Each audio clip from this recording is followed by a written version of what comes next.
Amém, igreja? Que a graça e a paz do Senhor Jesus sejam com todos. Você pode assentar.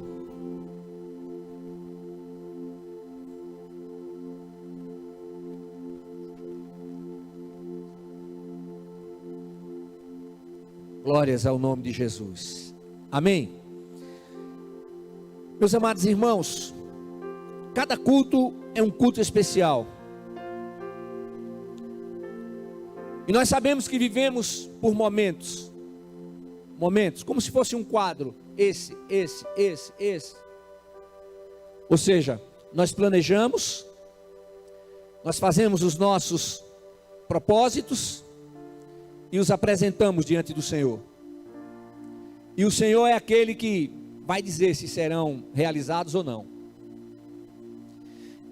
E algumas coisas nós precisamos estar plenamente conscientizados. Primeiro, que somente o Senhor é Deus. Segundo, que Ele é soberano. Terceiro, que Ele é bom. Quarto, que mesmo que não estejamos percebendo com os nossos olhos, mesmo que não estejamos sentindo, Ele nos ensina que precisamos viver por fé.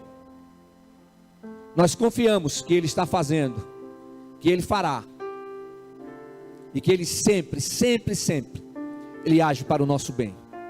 Amém? Então, nós precisamos manter o nosso foco em Jesus. É que eu quero meditar um pouco com você, nesse finalzinho de tarde, já quase início de noite. Carta aos Hebreus, capítulo 2. Abra a sua Bíblia. Você que está aqui, você que está nos acompanhando online, da mesma maneira. Carta aos Hebreus, capítulo 2. Os versículos de 1 a 3. Hebreus, capítulo 2, versículos de 1 a 3. Portanto, devemos dar mais atenção para as coisas que já temos ouvido, para que em tempo algum nos desviemos delas. Pois se a palavra falada pelos anjos permaneceu firme, e toda violação e desobediência recebeu justa retribuição, como escaparemos nós se negligenciarmos tão grande salvação? Salvação esta que, começando a ser anunciada pelo Senhor, foi-nos depois confirmada pelos que a ouviram. Amém? Louvado seja o nome de Jesus. No período da velha aliança, Deus falava com o seu povo, Deus falava com a nação através de um profeta. Deus levantava entre os seus alguém para que fosse usado como profeta. Então o profeta recebia a palavra do Senhor e transmitia a palavra às pessoas. Não poucas vezes Deus usou profetas para que pudessem transmitir a palavra a alguém individualmente. Quantas vezes Deus usou dos seus anjos para que pudessem vir e transmitir a sua palavra, transmitir os seus propósitos. Hoje a situação é totalmente diferente, mas nós podemos dizer que a nossa responsabilidade é maior do que os nossos irmãos no Antigo Testamento. Por quê, pastor? Porque nós recebemos a palavra do Filho unigênito de Deus. Amém? Aleluia. A Bíblia Sagrada é completa. Ela não necessita de adendos. A Bíblia diz exatamente o que está escrito. E esse livro maravilhoso, que não é um livro religioso, mas é a palavra de Deus, ele é vivificado pelo Espírito Santo. Então essa letra não é morta. Essa palavra é viva. Aleluia. É o livro mais conhecido, é o livro mais lido. Também um livro que sofreu maiores tentativas, maiores propósitos de destruição. Eu me lembro que o meu pastor, que já está na glória, pastor José Tavares de Souza, quantas vezes, antes de ter o conhecimento bíblico, antes de conhecer a palavra, não é? Como sacerdote de uma determinada religião, ele juntou Bíblias e queimou Bíblias. Quantas Bíblias foram queimadas? Há um propósito de fazer com que a palavra seja desacreditada, mas essa palavra permanecerá para sempre. Jesus fez uma declaração extraordinária, ele diz: o céu e a terra passarão, mas as minhas palavras jamais passarão. Aleluia. A palavra é eterna. Jesus fez outra declaração extraordinária, ele disse: as portas do inferno não prevalecerão contra a igreja do Senhor. Aleluia. Então, irmãos, nós encontramos na Bíblia Sagrada, ela é a nossa regra de fé e prática, ou seja, é o manual onde nós podemos encontrar as respostas, as orientações, para que possamos ter uma vida conforme a vontade do Senhor. Escrevendo aos Romanos, o apóstolo Paulo, ele ressalta que Deus dá testemunho por meio de seu Espírito, usando a palavra. E aqui está Romanos no capítulo 8, versículo 16, que diz assim: o mesmo Espírito, Espírito está aqui com E maiúsculo, é o Espírito de Deus. O mesmo Espírito testifica com o nosso Espírito, aqui Espírito com letra minúscula, o nosso Espírito, que somos filhos de Deus. Aleluia, olha só. O mesmo Espírito testifica com o nosso Espírito que somos filhos de Deus. Então, nos tornamos filhos de Deus em Cristo Jesus. O Espírito Santo também é Espírito de adoção. E o que significa essa adoção? Significa ser aceito na família de Deus como adulto. Aleluia. Então nós passamos a fazer parte da família de Deus pelo novo nascimento. E o que é o novo nascimento, pastor? Quando nós entendemos que a morte de Cristo foi a nossa morte e a sua ressurreição, a nossa ressurreição para uma nova vida. Quando nós entendemos e aceitamos que Jesus levou sobre si as nossas dores, os nossos pecados, as nossas iniquidades. E Ele ressuscitou ao terceiro dia com as chaves da morte e do inferno. Então é nesse exato momento que somos adotados e recebidos como filhos adultos. Ser guiado pelo Espírito Santo tem o sentido de ser voluntariamente conduzido. Amém? Nós não somos conduzidos por força. Não somos coagidos. Não. Quando Jesus diz: eis que estou à porta e bato, se alguém ouvir a minha voz e abrir a porta, eu entrarei, cearei com ele e ele comigo. Ele está falando da porta do coração. A porta que só quem pode abrir é cada pessoa. E a chave é por dentro. Tem aquelas portas, né, que você fecha, e se você não tiver a chave, você não consegue abrir por fora. Por dentro você abre a qualquer momento. E um desses dias, um dos netos saiu e esqueceu a chave. E quando ele fechou a porta, que ele lembrou que não podia mais entrar. Ele precisava da chave. A chave do nosso coração somos nós que temos. Então, o declarar Jesus Cristo é algo voluntário, é espontâneo. Então, esse guiar do Espírito Santo é uma determinação nossa. Eu quero ser guiado pelo Espírito Santo. Eu quero fazer a vontade de Deus na minha vida. Ora, nos entregamos a Cristo e o Espírito Santo nos guia por meio de quê? Por meio da sua palavra. E aí nós nos tornamos livres, aleluia, livres das garras do pecado. Vejamos Romanos capítulo 8, versículo 15, que diz assim: pois não recebestes o espírito de escravidão para outra vez estardes em temor, mas recebestes o espírito de adoção, pelo qual clamamos, Abba, Pai, aleluia. Meus irmãos, a nossa velha natureza é vencida Pela fé. Ou seja, porque em Cristo entregamos o nosso corpo, a nossa alma e o nosso espírito a Deus. Essa entrega, ela não tem validade se for uma entrega parcial. Essa entrega precisa ser total. E eu posso dizer que a cada dia nos entregamos mais. A cada dia estamos mais disponíveis para o Senhor. A cada dia chegamos à conclusão de que necessitamos verdadeiramente viver sob a direção do Espírito Santo. Aleluia. Então, é o Espírito Santo que nos conduz conforme a vontade de Deus. Então, nós somos voluntariamente conduzidos. É isso. Aí me faz lembrar quando alguém com algum problema era levado diante de Jesus, chegava diante de Jesus. Aí tem um cego Bartimeu. O homem gritou, aquela voz. E o Senhor Jesus parou e disse: traz ele aqui. O que é que você quer que eu faça? O que queres que te faça? Ah, Senhor, eu quero ver. Que Deus tremendo.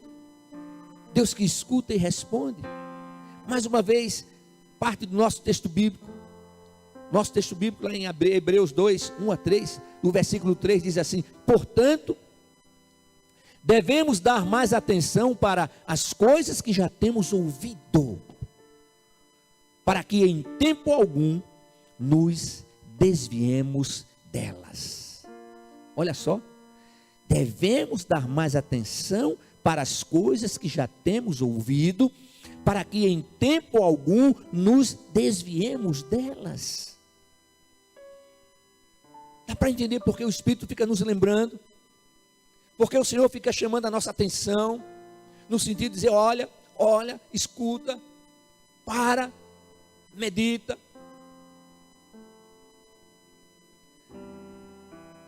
Aí, irmãos, é preciso uma coisa. É preciso que a gente entregue, deposite a confiança, nossa confiança total em Cristo, aleluia. Eu disse há pouco que a entrega não pode ser parcial, ela tem que ser total. O absoluto, muitas vezes, ele é imaginado como sendo algo perfeito. Não, irmãos, não somos perfeitos, mas o nosso mestre, sim, ele é perfeito. Ele em tudo foi tentado, mas ele em nada cedeu à tentação. Ele foi fiel e fiel até a morte de cruz. Ele ressuscitou ao terceiro dia com as chaves da morte e do inferno.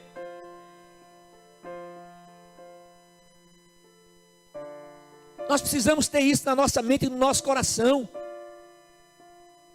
Eu falei hoje de manhã que as tempestades chegam repentinamente. Na maioria das vezes elas não mandam aviso algum. E aí chega a tempestade. E agora? O que fazer? Ter medo? Não. Não. O Senhor não nos deu espírito de medo. Não, irmãos. Ser imprudente? Não. Estamos enfrentando a pandemia. Está todo mundo de máscara aqui. No momento somente eu estou sem máscara porque estou falando. Nós temos que seguir as orientações. Mas acima de tudo, nós precisamos estar diante do Senhor, disponíveis para o seu agir. E o Senhor nos ensina que devemos ser obedientes. O Senhor nos ensina que devemos respeitar as autoridades legitimamente constituídas. Porque Ele nos ensina que devemos viver sob a direção do seu Santo Espírito. Aleluia. Então, você, nós temos que depositar nossa total confiança no Senhor. Foi o que fez Jeremias. E lá no livro de Lamentações, no capítulo 3, versículo 24, Jeremias diz assim: a minha porção é o Senhor, portanto, nele porei a minha esperança, aleluia. A minha porção é o Senhor, portanto nele porei a minha esperança. Esperança total, esperança absoluta no Senhor. Eu acho que foi na quinta-feira que eu falei que há momentos que nós não conseguimos perceber que o Senhor está agindo em nosso favor. Porque parece que a coisa vem ao contrário. Mas mesmo quando não conseguimos perceber, porque a nossa visão é limitadíssima. Tem um hino que nós cantávamos aqui, uma canção que dizia assim, Deus não nos trouxe até aqui para voltar atrás, e é verdadeiro. Deus não nos trouxe até aqui para que voltássemos atrás, não. Estamos vivos e rendemos graças ao Senhor por isso. Quantos estão nesse momento chorando a perda de um ente querido? Irmãos, uma única vida vale mais do que todo ouro e toda prata existente no universo. Mas se não for o Senhor para nos sustentar, se não for o Senhor para nos consolar, se não for o Senhor para renovar as nossas forças, o que seria de nós? O desânimo não vai encontrar lugar em nossa mente, em nosso coração, aleluia. Existem algumas frases de efeito que não têm nenhum sentido. Uma delas diz assim: crente não fica desanimado, crente não entra em depressão. Eu queria conhecer pelo menos um, porque eu sei que essa pessoa não é humana. Porque somos espírito, alma e corpo. E precisamos tratar do espírito, da alma e do corpo, para que nos conservemos plenamente irrepreensíveis para a vinda de nosso Senhor e Salvador Jesus Cristo. Então a palavra nos mostra que muitas vezes nós precisamos de ajuda. Mas nós temos a ajuda que vem do alto, que está em todos os momentos da nossa vida. Se não fosse para consultar os médicos não existiriam. Se não fosse para ir ao psicólogo, os psicólogos não existiriam. Se não fosse para fazer atividade física, os professores de educação física, os treinadores, o personal treino não existiriam. Então nós precisamos perceber que o Senhor nos dá todas as condições para que possamos ter uma vida plena. Vida plena jamais significará vida sem problemas. A minha porção é o Senhor eterno. Será que podemos dizer isso como Jeremias diz? Será que podemos dizer de todo o coração: a minha porção é o Senhor eterno? Você pode dizer isso bem alto?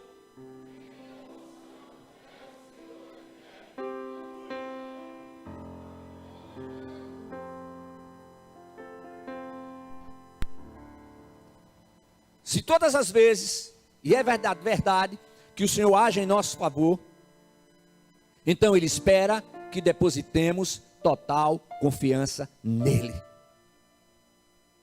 Aí eu me lembrei do salmista Davi: esperei com paciência. Olha só, esperar e esperar com paciência. Esperar com paciência significa esperar com fé. Esperar com paciência significa eu estou plenamente convencido de que o Senhor trabalha em meu favor, mesmo que eu não consiga perceber.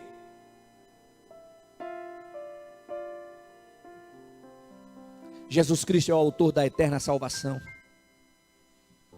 Jesus Cristo é o autor da eterna salvação para todos os que lhe obedecem.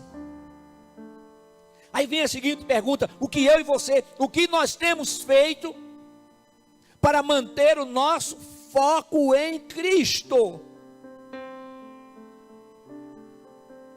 O que temos feito para manter o nosso foco em Cristo?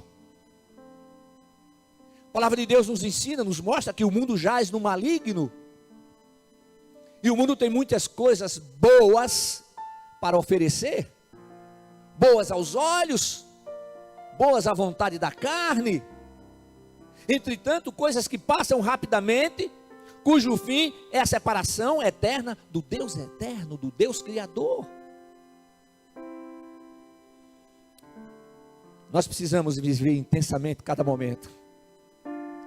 Viver intensamente cada momento. O que significa isso?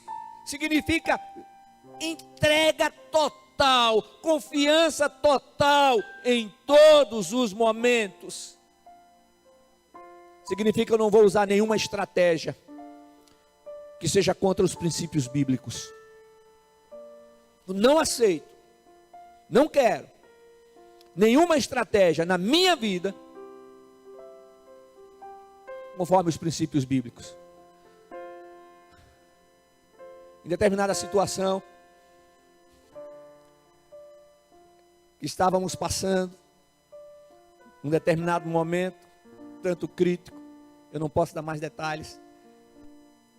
Então a pessoa chegou para da nossa família e disse assim: olha, a gente pode resolver isso rapidamente. Basta que eu faça isso e isso. Isso o quê? Mas isso é contra a lei? Nem se aproxime dele para fazer essa proposta. Sabe por quê, irmãos? Porque nós não precisamos disso, não. Nós temos o Deus que é vivo e verdadeiro, que é o justo e fiel juiz, que conhece o nosso coração. E Ele age em nosso favor. Ele não aceita e nós não podemos aceitar nada fora dos seus princípios, por maiores que sejam as vantagens. Aleluia. E aí, como é que nós podemos viver em sintonia com os seus princípios? Trabalhando, estudando, testemunhando, mas vivendo sempre sob a perspectiva da eternidade. Vivendo sob a perspectiva da eternidade. Ou seja, de que adianta fazer alguma coisa aqui que eu venha ganhar se temos uma vida eterna para desfrutar na presença do Senhor? Se fizer isso aqui fora, não vou ter a aprovação do meu Deus. E se a trombeta tocar, e se Ele me chamar? Como é que vai ser? Então, como igreja de Cristo, eu tenho falado isso todos os cultos praticamente, porque o Espírito Santo está alertando a igreja precisa ser alertada, a igreja precisa desse despertamento espiritual, que não é gritar e pular, mas é mudar de vida. Mudança de vida, significa mudança de atitudes, mudança de propósitos, mudança de palavras. Pastor, tem algum momento da sua vida que o senhor se envergonha diante de Deus? Tem. Muitas. E aí? Está escrito que o sangue de Jesus Cristo nos purifica de todo o pecado. Está escrito que quando nos arrependemos, o Senhor, Ele é fiel e justo. Ele perdoa os nossos pecados e iniquidades. Ele nos concede a oportunidade de uma vida diferente. Então, a cada momento, a cada instante, se a nossa vida é vivida de momentos, porque o que temos é o agora, o amanhã nós não sabemos, muito embora façamos os nossos planos. Então, eu tenho que viver plenamente agora, e esse viver plenamente significa depender totalmente dEle. Se Ele nos trouxe até aqui, Ele não vai nos abandonar, aleluia. E Jesus declarou: eis que estou convosco todos os dias, até a consumação do século, aleluia. Aí eu vi alguém dizer: não, o arrebatamento da igreja deve acontecer até 2028. Coitado. Ninguém sabe o dia, ninguém sabe a hora. Existem as profecias para a segunda vinda de Jesus, é verdade, mas o arrebatamento não existe nenhuma profecia. Sabemos que nós cremos que o arrebatamento acontecerá antes do período da grande tribulação. E o que é que nós estamos passando? Usa máscara. Usa máscara. Não vai para a rua. Não vai para a rua. Fica em casa. Fica em casa. Não vai à escola. Não vai à escola. Vocês acham que isso é o quê? Tudo isso é uma preparação, um treinamento para o surgimento do anticristo? E o que é que a gente vai fazer? Não usar máscara? A gente precisa usar máscara sim. Precisa usar máscara porque é a maneira que a gente está se protegendo. A gente não sabe quem está de lado e a própria pessoa não sabe se está transmitindo alguma coisa ou não. Tem as vacinas aí, eu estou só olhando, né? O pessoal médico aí, tomou vacina, da área médica, tomou vacina. Então estou vendo que os caras estão normais até agora. Glória a Deus, e vão continuar, em nome de Jesus. E vai chegar a nossa vez, vai fazer o quê? Vai ter que tomar, gente. Vai ter que dar o braço lá, ó, vai lá, aplica. E fica olhando para ver se realmente vai aplicar. E aí, gente? As coisas vão voltar ao normais como antes? Eu não acredito. Mas uma coisa é certa. O nosso Deus não muda. O nosso Deus não desampara.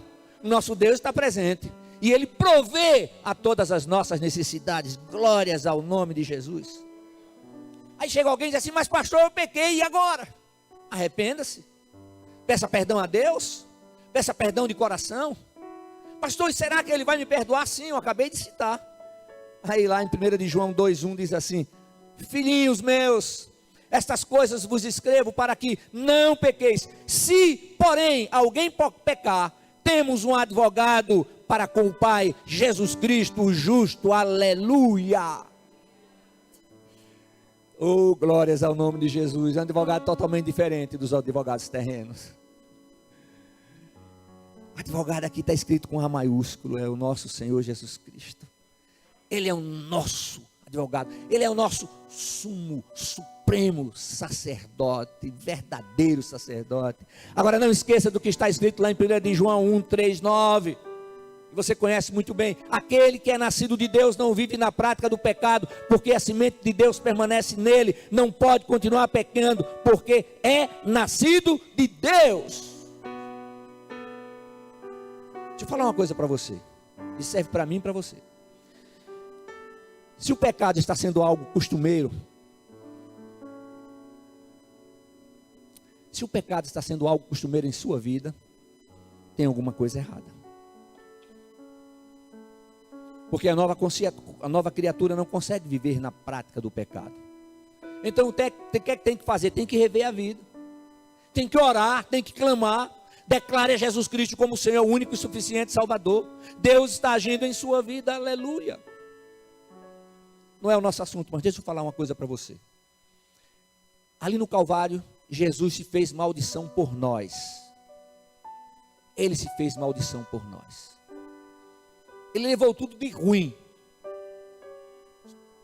que vinha sobre a vida de cada ser humano. Já pensou? Mas sabe o que acontece? Às vezes nós estamos aceitando e achando natural sintomas de maldição em nossa vida. Ah, porque meu avô era assim, o meu pai era assim. Ah, porque eu sou assim. Nós temos que herdar tudo do Pai eterno, e só herdamos em Cristo Jesus, aleluia. Então não vamos aceitar sintomas de uma maldição, porque Jesus já se fez maldição por nós.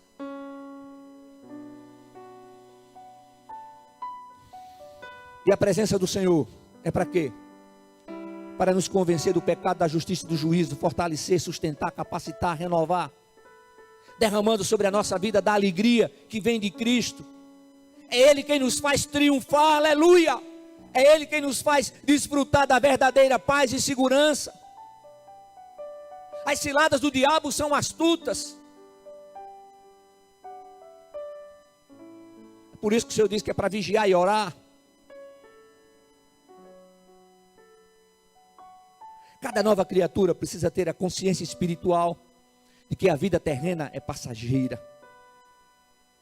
Mas depois de um tempo aqui na terra, inicia-se imediatamente a vida eterna.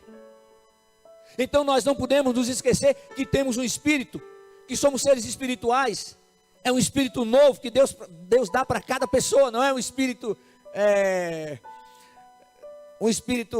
renovado, um espírito recalchutado. É isso que eu estava querendo dizer mesmo. Um pneu que você vai lá, um pneu recalchutado. Não, você olha assim, esse pneu é jóia, é legal. Quanto é? Não serve não. É um espírito novo. Então esse espírito novo, ele é imortal, tem um início, mas não tem fim. É preciso que estejamos lembrados disso. Aleluia. Deixa eu encerrar. Sabe, meu irmão, minha irmã, o corpo tem que estar sempre sob a direção do Espírito Santo. O apóstolo Paulo estava plenamente conscientizado disso, e essa foi a razão de manter sempre o seu corpo sob controle. E ele diz assim lá em 1 Coríntios 9, 27, eu trato o meu corpo duramente e o obrigo a ser completamente controlado, para que, depois de ter chamado outros para entrarem na luta, eu mesmo não venha a ser eliminado dela.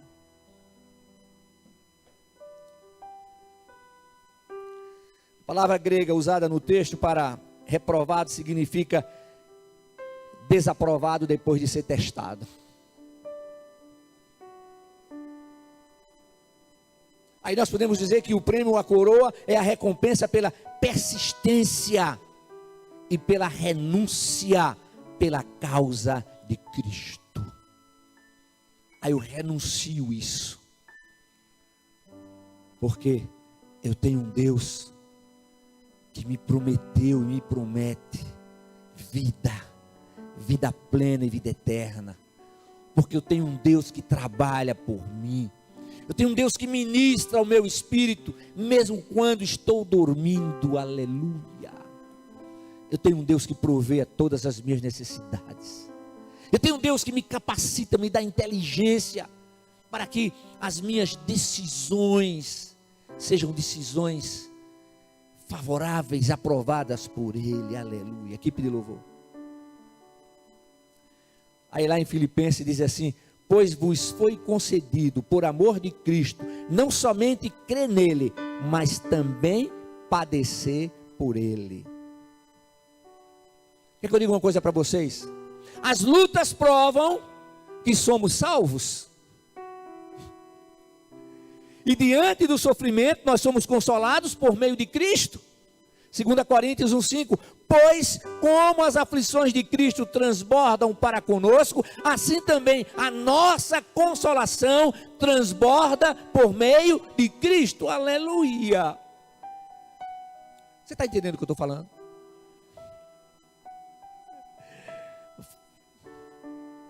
E como isso acontece? Somos regozijados, e esse sentimento é uma bênção, porque traz recompensa eterna.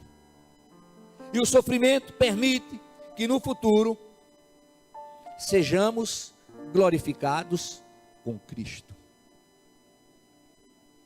Amém? Então, meu irmão, minha irmã, o nosso objetivo deve ser